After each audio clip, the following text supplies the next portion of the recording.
Hey, what's up, guys? It's me, your lovely ray of sunshine. Sorry I'm posting so late. It has been an extremely busy trucking day.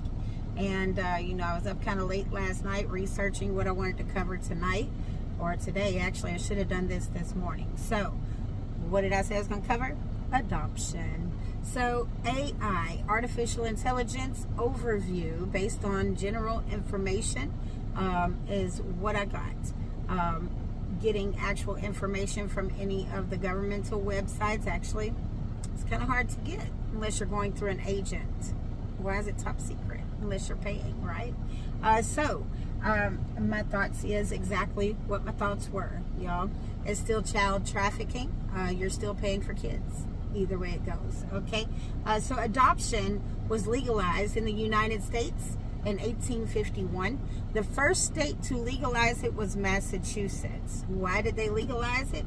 Because they wanted to focus on child welfare and required judicial oversight. What is a judicial oversight? A judicial oversight is the process by which courts monitor and scrutinize the actions of other authorities and institutions to ensure that they comply with the Constitution and laws as it pertains to the children being adopted, functioning as a crucial check on power and a protector of individual rights within a system of separation of powers. So apparently, yes, we do have a separation of powers, meaning the three branches of government. Okay? This oversight can involve judicial reviews of legislative or executive actions, examination of bureaucratic functions, or even disciplinary actions against judges for unethical conduct, and designed to uphold legal standards and public trust. So what does that cover so far? What that covers so far is, first of all, that it started in 1851. It was legalized in 1851. But the orphan train took off in 1855 to 1856. And my question is, why wasn't any of this implemented into the orphan train operations, right? So they were transporting all these kids across the top of the country, all over the world. They were dropping them off with these people who called themselves fostering parents. To be a fostering parent means that you are a temporary parent, and these kids were being utilized in the workforce, right? That's interesting, okay? Because none of these protections were put in motion for them. So why wasn't these foster parents considered adoptive parents, since they became the permanent residents of these child indentured servants, right? Okay, so public trust. By upholding constitutional principles, courts use judicial oversight to protect individuals' freedoms and ensure due process is followed.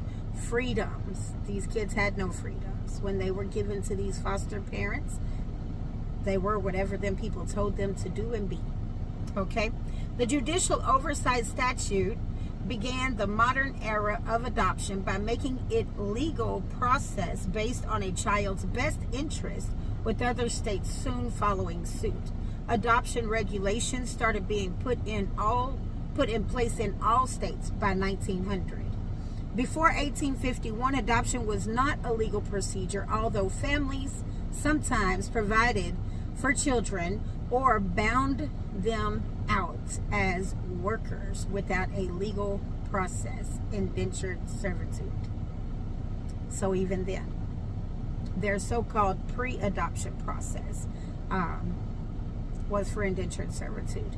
For the first time, adoption laws centered on the best interest of the child. For the first time in 1851. That's interesting to me. Judges were required to review and evaluate potential adoptive parents.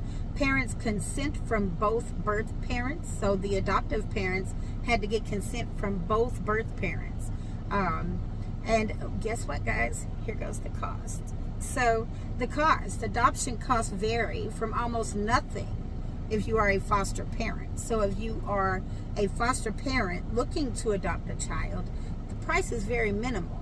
Okay, I'm going to tell you why. Private or domestic adoptions cost anywhere from $20,000 to $80,000 to pay for legal fees and agent fees, travel and support to the birth parents. Yeah. What about the child? What does the child get? Oh, they get nothing. Foster care adoptions are minimal or non-existent because they are covered by state programs and are often supplemented by tax credits and employee benefits. Tax credits. In some cases, adoptive families receive financial assistance or subsidies after the adoption process is finalized to help with expenses of raising the child. So they still get tax breaks and subsidies through the process of raising the child. Guess what else they get? Tax credits can significantly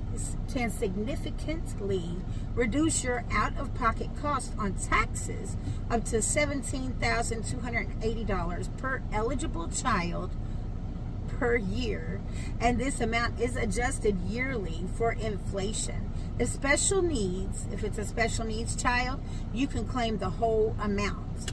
Phases out with income over $259,000 a year. So if you make over $259,000 a year, then that amount will go down significantly. And I can't get my page to, oh, I thought I had more. Apparently I do not. But what I plan or hope to cover in the next video is the welfare coverage that they get when they adopt a child, how many kids are actually adopted per year, roundabout what that kind of ranges for income as far as the government and that type of market gets, because please believe it's definitely a market. It started as a market, it will end as a market. Okay, believe that. Nothing is done without someone benefiting.